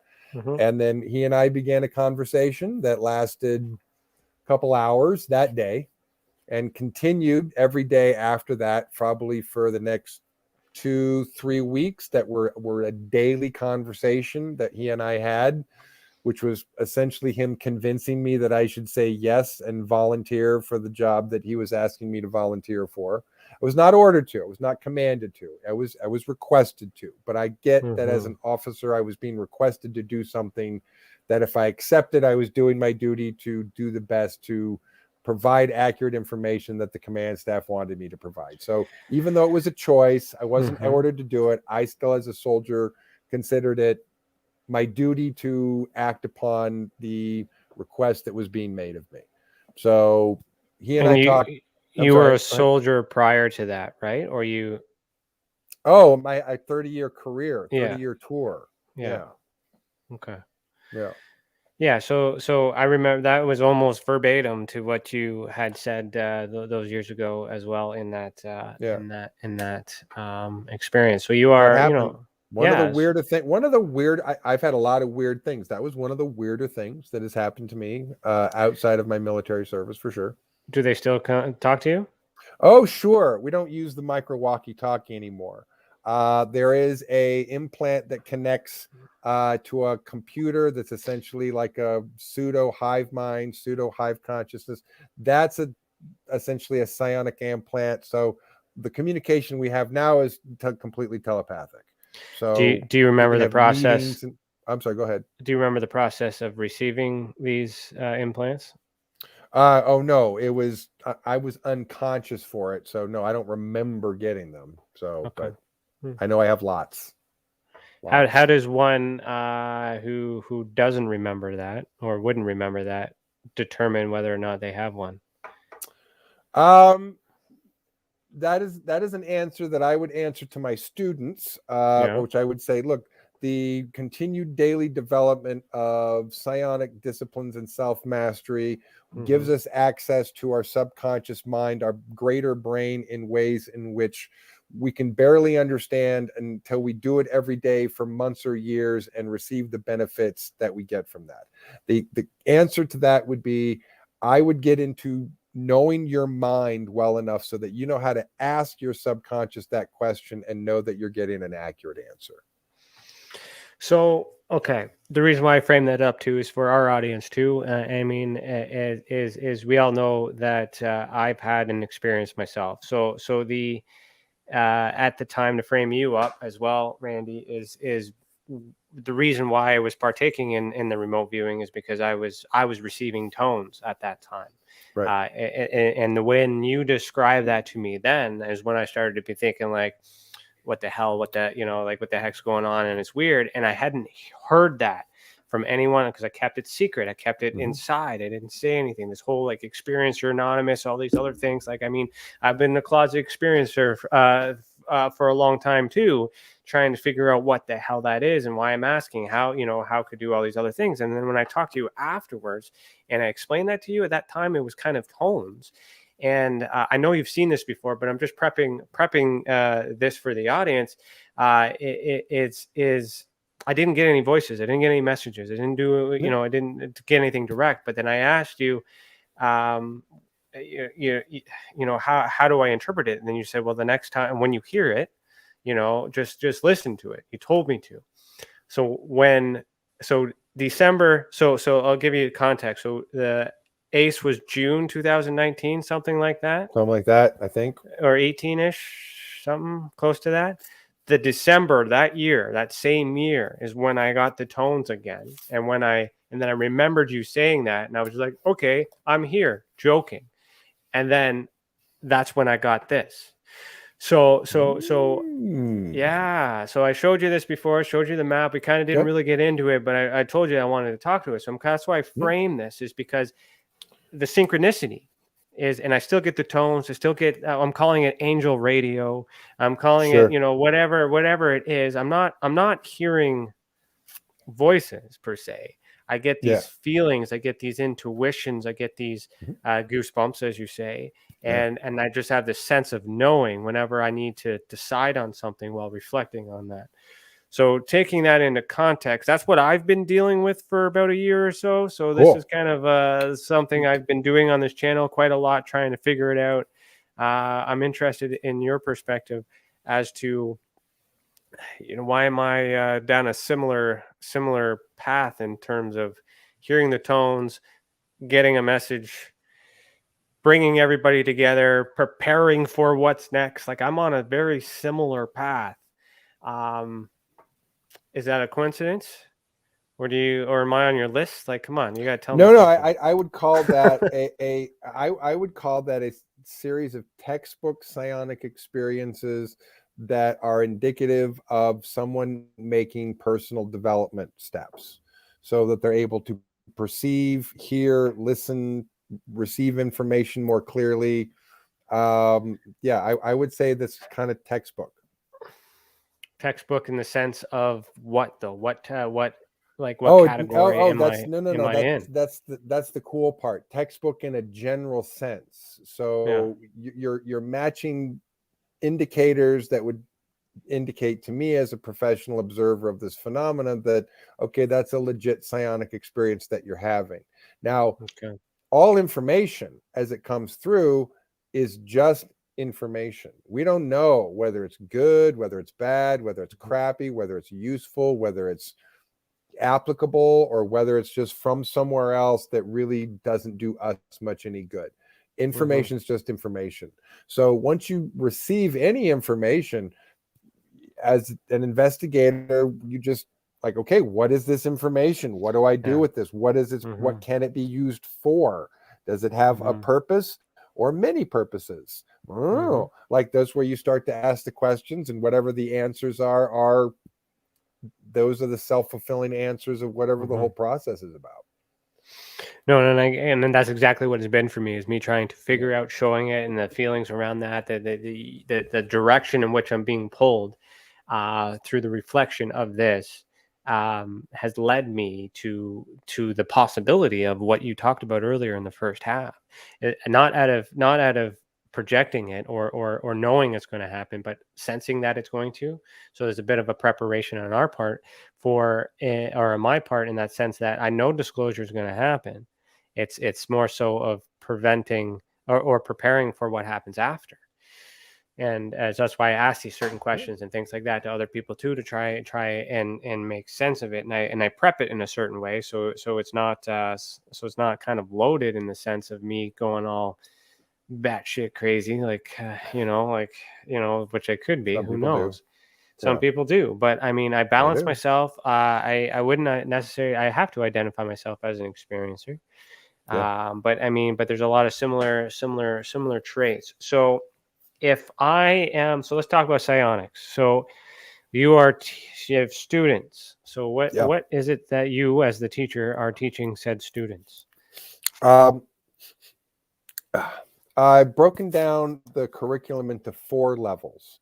So my level 1 students are getting the most basic rudimentary scientific process of what the brain waves are doing during meditation, and why meditation is easy and not difficult, why it's simple and not complicated, when you understand that it's science and that it is not spirituality, it is not anything airy-fairy, it is not anything magic, it is science and it is physics. When you understand it that way, it becomes very simple. So that's level 1 classes, just the basics of meditation and getting people into a habitual routine. Each class, each level that I'm describing is a 4-week course that has a weekly meeting, weekly Zoom class where I talk to students, give them the material, answer questions. So for students to get through all 4 levels takes 4 months. So level 1 class is 4 weeks, level 2 class is 4 weeks, 3, etc. So the level 2 class, level 1 class is super simple, like super simple. And I've had a few people complain when they took the level 1 class, this is too easy. It's like, yeah, it's the level 1 class. And I wrote this curriculum so a 12-year-old could do this part. Okay. So it gets a little more complicated. Level 2 class, we start talking about. It's like the MUFON manual for ufology. Yeah. For 12-year-olds. Yeah, it's we want to make it very simple. Level 2 class is basic psionic self-defense, understanding the human energy system, the planetary energy system, psionic objects. Level 3 is more advanced psionic self-defense, field programming, more advanced techniques and understandings for how your brain works, the personality works for development issues. That is all to get everybody ready and prepared so that they can do the level 4 work. The level 4 work is just me teaching 4 different psionic skills that people can, a specific practice, a discipline for that skill that they can practice and get better at. And we decided to do 3 easy ones and the special one. The 3 easy ones are dowsing, remote viewing, precognition, and then the fun one is teaching my students telekinesis. So I have taught my students using a telekinesis trainer, which I taught them how to make, using techniques that I taught them how to do, and have students in my level 4 class who have replicated the technique, learning how to do telekinesis. So at this point, my curriculum starts simple because that's where you got to start, builds upon that, gets a little more complicated, so that what I consider the basic fundamentals that any person needs to know, they can get in levels 1 through 4. You dedicate time and energy on top of that in a daily disciplinary practice, you will make development. It will happen. That is what I'm teaching. That is how I'm encouraging and sort of making my students do it. I'm telling them, look, you want to do this curriculum? This is how we do this. You start a practice every day. You do this every day. We come here every week. We'll do the next lesson. We'll talk about how it's going every day. And students who are sticking with it are having phenomenal development and results. Phenomenal. I'm super proud of them. I'm super proud of them. Good. What was I going to say? You kind of froze. Are you still there? I'm here. Oh, you're still there. So I mean, let's so that's great, because like we want to develop the this psychic ability or psychogenic phenomenon as well. If we have the ability to do it, why not spend some time with a teacher that understands it to hone those skills or sharpen those skills? And I don't teach my students anything that I can't do or replicate myself, or that I haven't done myself. So I'm not teaching my students a theory that I don't know how to apply. I am teaching telekinesis my students how to do things. Is what, moving objects, right, with your mind? Yeah, moving objects with your mind, moving objects with your mind powers. How easy is it for you to do that? If I were to tell, like, I'm not trying to turn you into a show pony, but like, could you move something right now? Or I don't demonstrate to anybody what my own abilities are, because I don't want people to know what my level of ability is.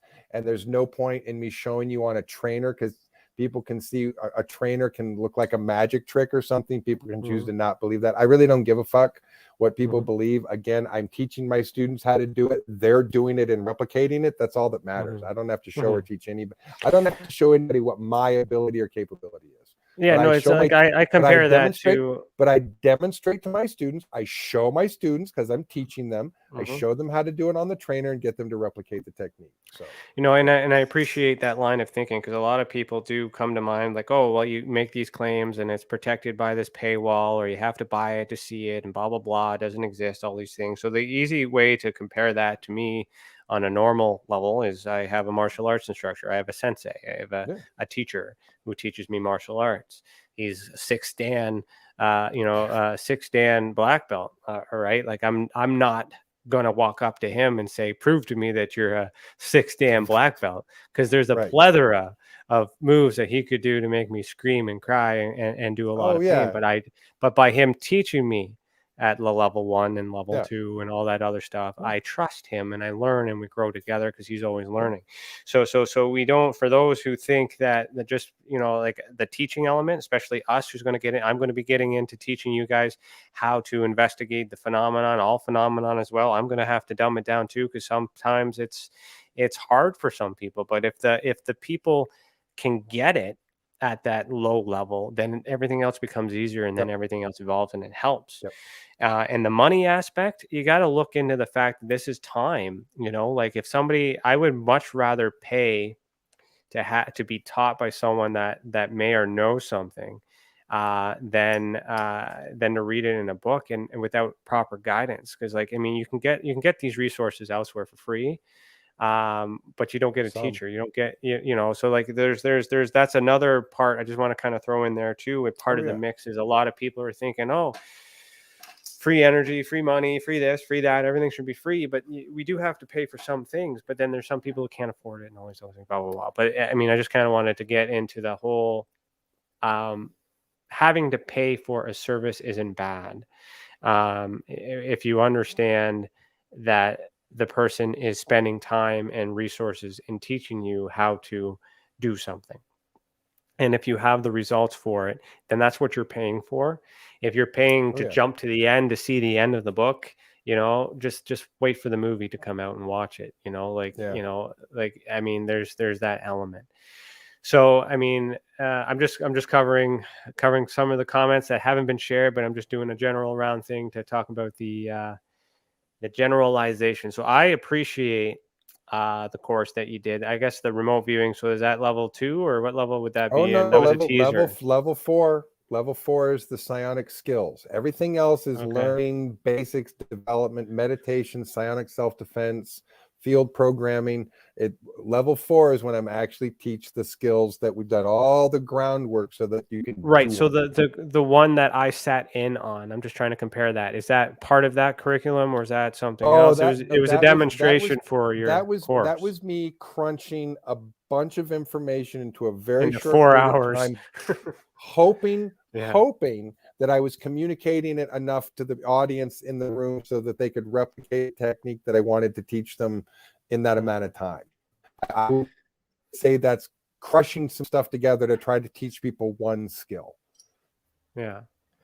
I'm gonna steal this comment here. So like Mike Gamble says, I have telekinesis, but I can't show anyone. LOL. No, I'm gonna take this one. Like and with Randy could appreciate this. He has military service. I have military service. I've learned how to kill people with my bare hands. I'm not going to show you how to do that. Do you believe me? So it really it that's just another scenario kind of context. I mean, the only way to really find out is when it's too freaking late. Well, let me answer it this way too, in a way which, again, I don't really give a shit what people think or understand about this, but it may make some sense for someone to understand it this way. People who don't have such abilities, when they are presented with someone who does, say, well, why don't you tell the whole world? Why don't you want to be on TV? And it's like, well, because that's dumb.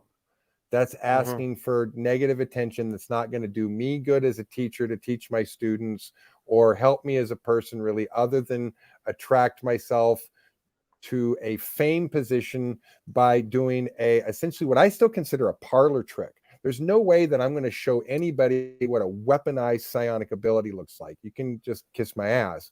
So there's no reason I give a shit to show someone a parlor trick when there's no reason that I'm going to show somebody what a weaponized ability looks like. There's just great power comes great responsibility, right? Like, no reason that I have to show anybody anything. I use whatever I would need to use in a combat situation that I'm fully confident of my abilities to do. I teach my students the basics they need to do a basic training technique that if they practice that very, very tiny, lightweight object in a near frictionless environment, that can go to a larger and larger object to greater and greater mass until they can teach it how to be sticky, how to lift it, how to move it, how to grab it. There's many stages and steps of teaching someone how to do that. And that's what I'm teaching my students how to do. And they're successfully doing that. I don't give a crap at what people see me do. And I certainly don't have an interest in letting people know what my skill level at these things are. Why? That's giving away like what I can do to someone. I would rather it be a surprise if they want to like sneak up on me in a dark alley and find out just what I can do. Like it's just whatever. I'm touching, and I appreciate, and I like the fact that that we're engaging like this too. I know it's tough. I've seen hecklers all over the place. You get it all over the place, but I know, but you do because of the way that you're reacting, and I understand that. What I'm doing is defending in the sense to expose that there's missing information. Not everyone has the full context. And what I'm trying to show is the human element. You are still a human being, correct? You do, so. To be accused of these things, to be said all these things, there's trauma, there's PTSD, everything as an experiencer, which is why we created the Experiencer Support Association. To have like-minded individuals who understand the feelings associated with being told that they're not what they are, but I believe that doesn't matter. Now we have experiencers that are convinced or know that they've seen and made contact with extraterrestrials, or UFOs, ghosts, paranormal, all that other stuff. And to say the same thing, prove me credentials, prove to me that the alien exists, and then to be heckled and same, it's no different. It's no different. It's still this bias, this prejudice, this racism, I guess, within the whole the element of that. And there's less support when more support is needed. So whether or not these things exist in your life for real or not doesn't matter. But what you're doing is you're privately meeting with a bunch of individuals who may have an ability to do something that they can't explain or they don't understand, and you're encouraging them to develop that, to evolve, to grow, regardless of your credentials. You're taking your knowledge and experience and you're applying that, and that's where that fits. That's what matters. So if you're not teaching them how to use it for bad or how to use it for good, why teach them at all? What's the advantage of developing, like, see, for me, if I were to take your course now with what you know about what I've evolved, if it's psionic, what advantage would I get from taking your course to enhance my ability, and why would I want to do that? You would get the very specific step-by-step instruction on how to develop a daily practice which guarantees development if you put the time and energy in, using basic, simple, science-based fundamentals, stacking them on each other in such a way that, you know, you start level 1 with very couple of concepts that really are super basic. Level 2, we're stacking concepts on top of that. Level 3, we're stacking concepts on top of that. Level 4, we're stacking discipline and skill building on top of that. So by the time you get through that, your daily practice and routine is a complicated day of programming your brain, programming your energy fields, programming probability around you, teaching your own brain to strengthen its brain muscle, to bend matter and energy at greater and greater psionic outputs. That's the whole purpose of the curriculum, is how to get people onto a program that they are guiding day by day through themselves, with some guidance from me to just say, okay, here's how you start doing this. Here's how you start doing this. Do this every day. And, you know, dedicate a time to this, and then after you've done this part for 4 weeks, add this on, do that for another 4 weeks, It's do just like, this for another 4 weeks, so that after 4 months, instead of trying to cram it into like a 4-day seminar, after 4 months there's been integrative time for students to integrate these things into their patterns, into their brain rewiring, and now, into their development. If you had a class of, say, 10 people start in level 1, how often do all 10 make it to level 4? Like, does their interest drop, or does everyone make it to the end? No, Because there's an interest level drop, and most of it, to be honest, is people who complain that it's too basic and too easy. And I say, yeah, this is the level 1 class. It's supposed to be basic and easy. Well, you want to take the hard stuff. Yeah, exactly. You're doing in white karate. belts. You do stances, Yeah, back and forth in the dojo for hours and hours and hours and hours and hours. And then when you finally get into blocks and stuff, you know, like it's tough. First degree in Freemasonry is kind of like, well, it's not basic, but it's still comparison to the other let me ones, put it this way: of the students that make it to the level 2 class, I have a high retention rate from students that go from level 2 to 3 and 3 to 4. The drop off is from students who come into a level 1 and go, this is too easy, this isn't what I expected, and then they just don't move on to the next level because they think that I'm just offering something that's super basic and simple, and that all 4 levels are going to be like that, which they're not. Ask my students, they'd tell you, you know, that it gets complicated by level 3, and that by level 4 they've been putting enough time and energy to it that they can actually replicate the techniques that I'm freaking teaching them, which is what matters. And not that I'm teaching you all this stuff, now I'm totally taking no responsibility, you go practice it, and I don't care what happens. This way I'm engaging with my students to say, I want you to achieve success at this. So by us being here every week, for you asking questions on what your obstacles are and me answering questions on what I would suggest you do to get around those obstacles, the students are getting really great personal development, because it's a slow and steady wins the race, integrative process that builds and builds over time, so that by the time they get through the level 4 stuff and they've been doing it for 4 or 5 months, it's not that hard. They realize, oh, this isn't that hard. And it's like, yeah, it's not that hard once you've done all the groundwork. So this is really about establishing the groundwork so that when you teach someone an advanced technique, they can pull it off.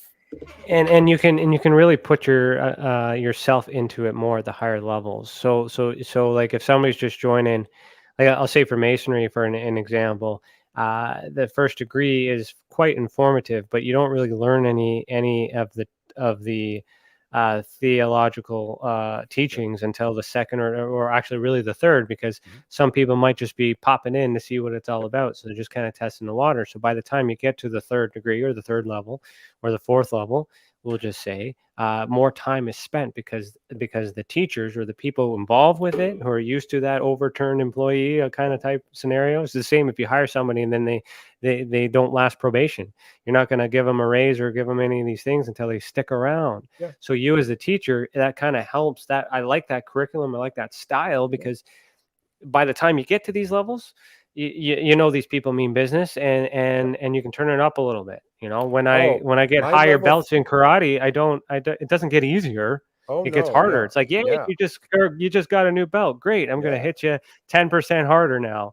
Congratulations. Yeah. You No, know? I'm very proud. My level 3 and level 4 students are very dedicated. They really want to be there. They're really putting the time and energy in, and they're gaining incredible benefits from it. They're doing really well at making fabulous progress. I'm a really proud teacher of my students right now. They're doing Well, a and really I'm great happy for job. that. Doing a great We're getting job. close to the end. Do you have time to stick around after Oh, I the 2 think hours? I've had a long day, and I think I'm going to have Okay. to call it about done here. So Yeah, so I was just gonna say, just notice the tired. comments and questions and things like that too. So we'll wrap it up. I see you guys have a lot of questions, a lot of comments in here. Chantel, if you want to throw some questions up that are at your choosing, and we'll get into questions before Randy leaves, and thank you so much for Oh, my being here. pleasure. Thank you for Thanks for everything having that me. you're doing. The one thing I kind of wanted to say too is from the investigator. So you know what I do. You know how we work. You know what I did for MUFON and things like that too. And with the plan, if I discover that there are people within our circles that may have the ability to develop or have psychogenic or psionic abilities like myself and others, would you be able to determine whether or not my hypothesis is correct or wrong? Meaning, without putting them through the program, like, would you be able to identify markers like you did with me, Yeah. to Oh, help me yeah. with my research to be like, Yeah. okay, you know It's what, you're physics. right, Yeah. and then from It's there, physics. Yeah. yeah, It's physics. then There's from textbook there, stuff. Yeah. right, we could refer For them sure. to you to enhance their learning. Yeah. So Absolutely. there's definitely something in the works for that. So Yeah. No, that I is love the something that, idea of helping yeah. out and being a part of the program. So I love it. And I like that too. And for those of you who are hating Randy for all the wrong reasons, understand that if we do partner up, which is something we're talking about in the future, it's for the betterment of the people and the change for the future. And as long as the results are there, it doesn't matter what credentials this guy has. If he can lead the horse to telekinesis, if he can teach me to bend a freaking spoon, I'm in. Well, You know, let me tell you what I'm pretty excited about. I'm pretty excited watching my students develop, and in 6 months, 12 months, we'll do a whole video of my students doing the techniques. I don't need perfect. anyone to see me doing it. You can see my students do it from what I've taught them. Well, with what I've got going on too, Believe a me. lot of our experiencers are feeling comfortable coming forward too. So we can maybe we can work together on having something like that. Yeah. And that might.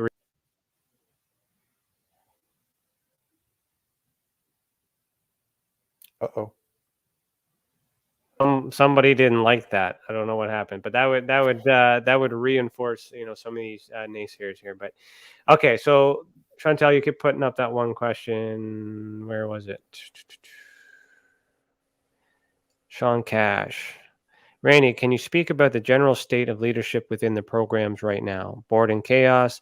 Are there chances that negative elements will throw a wrench into disclosure plans? I seriously doubt it. I would say that the larger scale plans are like a train out of control. There's nobody that's going to stop it. There's nobody that's going to derail it. There's nobody that's going to change the course of this train at this point. It is headed where it's going, and it's going to get there because there is way too much weight and momentum behind that train. Yeah, that makes sense. Any other questions there, Chantel? It's my opinion. Yeah, no, that's all good. I'm just trying to think. Yeah, like, I mean, for me, disclosure, with what's happening in the United States, I think the whole, and of course you might know more than I do, but I mean, there's a lot of disinformation. There's a lot of issues. There's a lot of unregulated stuff. This new change that I see, I don't see this. I talked about this morning in my lunchtime video. Is I don't see this as covering up. It could be a cover up to a cover up, but I don't really see it as harmful. I see it as acknowledging that we've been free to discord and have all this information at will without any regulation, without any teaching. So this is kind of maybe an attempt to maybe put a halt to it for now, so that way they can take the good or put more of the good out there with the bad, through the bad, however they want to do that. Whether or not you can trust the government, that's debatable all around. That's why we have different sides of parties depending on who you vote for. Government's not a single entity that is a single group of people with a single mind. So there's no such thing as, do you trust government or do you not trust government? There are certain things, elements, personnel within governments that are more or less trustworthy. It's always a gray area. There's no such thing as like you can trust, you can't trust. This doesn't work that way. Also, other things going on in the world. BC's underwater right now, like here in Canada. Like, I mean, like that's kind of more important than aliens, unless the aliens can save us. The pandemic, whether or not that's part of all this, there's other things. So I mean, so for me, I like this, I think it's going to happen. It's just not going to, it may not happen tomorrow. It may happen in 6 months, like you say, the start of phase 3. And then after the war, however long that lasts, like, I mean, 22, we're all, kind of on a clockwork, with the last war, it was 2014 or 1919, I think, right? World War One. Yeah. I mean, the war clock is, ready to go again, I'm sure. So, All right, kids, I think we'll end the show here a little bit early. And Randy is tired, and he did hop in. It is Thanksgiving for him as well, so I do appreciate that. Randy will be back. We're now in contact. We're always chatting. I'll definitely come back. I'll definitely come back and answer more questions. I normally like to sit and just answer questions until I can't talk anymore, but I'm just. You got that turkey. You got that turkey glow on you. I did. Full turkey dinner. It was. So no, it looks like no, it's all good. So I appreciate you being here. I appreciate you going through the gambit. I understand there's a lot of questions and comments that I didn't get into, but I'm glad that we were able to balance that. This is the end. This is the end of season 3, by the way, guys. So no more podcasts for the year. But next Thursday, on December 2nd, is Tim's birthday, Tim Medema guy's birthday. But we're going to do a very special show on another podcast, which I'm hoping for. If it doesn't happen, we'll be here. I will let you know. But also December 9th, the following day after that, is our first annual Experience Your Day, where we're going to have a full day of events or videos and things like that, and it's going to be a great day. So we'll tune in. We'll see you guys later. Randy, if you want to chat with me after the outro, I'll be here, and we'll go from there. But thanks for watching, everybody. Keep your eyes in the sky. Feed the world. Peace.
Hi there, this is Dave Scott from Spaced Out Radio, where together, my friends, we own the night.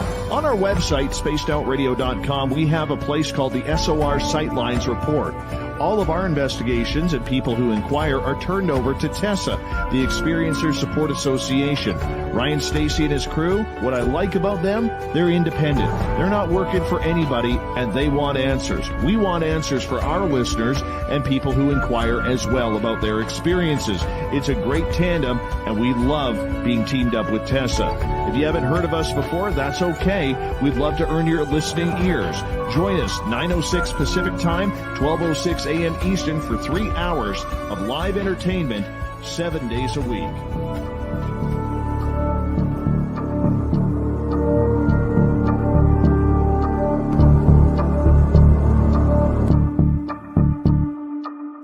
Please stand by for further details. We return you now to your regularly scheduled program.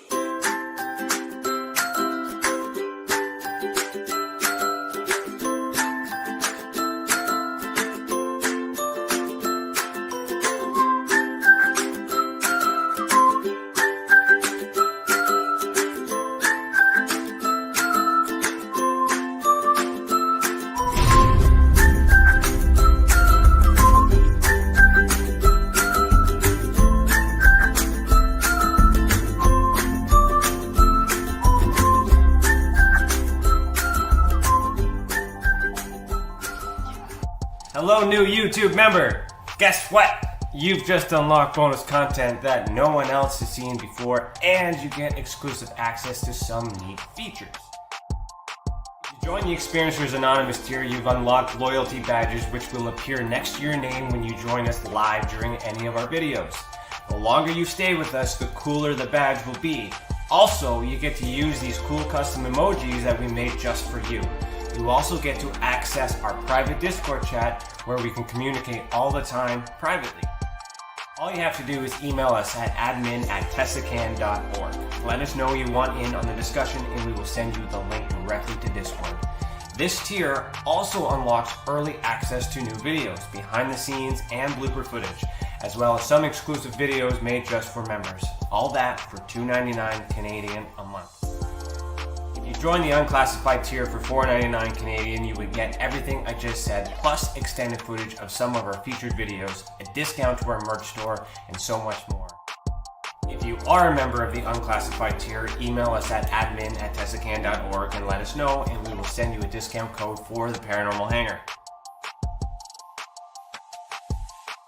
All proceeds go back into the mission and help us create educational content for you and the rest of the world. Thank you for being a part of that journey.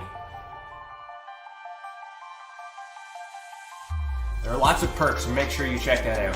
Also, you can use this tab to share and communicate with Tessa. That's it. Unless you have a better idea. If you do, email us at admin@tessacan.org if you have any requests for videos or bonus perks or anything at all. Really, you are in charge. Don't be afraid to reach out. Thanks for your support, and if you know anyone else who may benefit, please share our channel. The more people we have, the more we can help. And thanks for watching. Keep your eyes in the sky. Say it with me. Say it, Tim. Heed the world. Heed the world. I'm still here. I guess Randy had to go, but I was just trying to comment to you guys in the chat. I tried to figure it out. I don't have the answers, so I can't defend anything. I don't know. I don't have any facts here. So anyways, thank you so much for tuning in. This is the end of season 3, and we will see you again for the next guest part in season 4 in 2022. I appreciate the chatter and the comments and you guys defending each other back and forth, but I hope I nailed the point where some of this stuff doesn't really matter.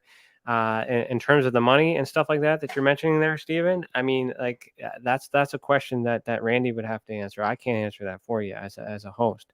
So that is something that unfortunately he's going to have to attest to. But I just want you guys to know that this podcast is a place for a safe place. So this isn't necessarily the place for those types of questions to be asked here, because I don't want to create a hostile environment. At the same time, I respect and I acknowledge your line of questioning, but I don't have facts and evidence right in front of me in order to defend that. So in the future, keep that in mind, that this is an opinion, that people do have facts and supporting evidence and things like that. I don't have time to look at that in the middle of this, especially as a host. We do have fraud reporting. If you have evidence and things like that, that you want to do that, that's all there. But I do want to point out that if he, this credential part is a tough thing. This money thing, a lot of people do it for many reasons, for different things, but don't get mad at the people for collecting the money. Get mad at the people that gave the money. And if Randy may have messaged these people back, we don't know what's going on. We're missing information here. The moral of this story is that we need more love. We need more trust. Some people aren't perfect. Some people aren't, they're human too. Randy is an experiencer, and regardless of however that pans out, that's the role that I had to play today, because, I have to put on that hat. So anyways, thank you so much, everybody. I do understand the hostility here, and I love the comments, and that's why I'm sticking around here to kind of emphasize on that. But I mean, this is all opinionated. This is all evidence. This video itself could be used as testimony, if and things like that. And with what you're saying, I can look into that, of course, to validate whether or not the claims are true. All those things are important. It's just not in a podcast. I can't do that right now. So if there's evidence to review, of course, I'll help explain in different ways, but I'm not looking at this to hurt anyone. A crime may have been committed, may have not have been committed. The point is that this individual is teaching people how to enhance their ability in psychogenic and research, and that is something that I value. So I just want to kind of put that out there in case anyone has an issue with that. And I want to explain how it's very important that we focus on the mission. We focus on the evolution, the task at hand. There are experiencers in this chat who have used his services that also do all these things. And I'm not playing hardball with anybody here. I'm just simply pointing out the fact that we are all human beings. We all want answers. We all want the truth. We all want to know. And it's really hard to trust a single individual when one thing has been so bad that could very well be a bad thing that could hinder all the things that's moving forward. It's I understand that. That's just not a fight that I want to deal with. And what I'm saying is I want to take the positive here and focus on the fact that there is the ability to teach and evolve the psychic ability, and that is important. That is very important. And and all those other things. But again, as an objective investigator, I'm saying this now at the tail end of this because I know how this works. The clips of this will get circulated, and I want to make sure that the whole video is submitted as evidence. I am willing to review any information that's factual if you submit it to our fraud reporting system on our website. And change my mind if it's, but again, I want you to consider the motive. I want you to consider the end result and what that really means. So let's and huggy sunrise. The reason why I am giving comments to that is he has a freedom to speak just as much as Randy does. This is an example that I want to use this video as an example that we may disagree with things and it's hard. There's a lot of things. The conversation, this Twitter, the social media, all that other stuff isn't a place to debate things like that. Asking questions in a podcast, it's easy to ignore them, but because they get ignored, we don't know if they're ignoring it because it's not true. They might just be ignoring it because it upsets them.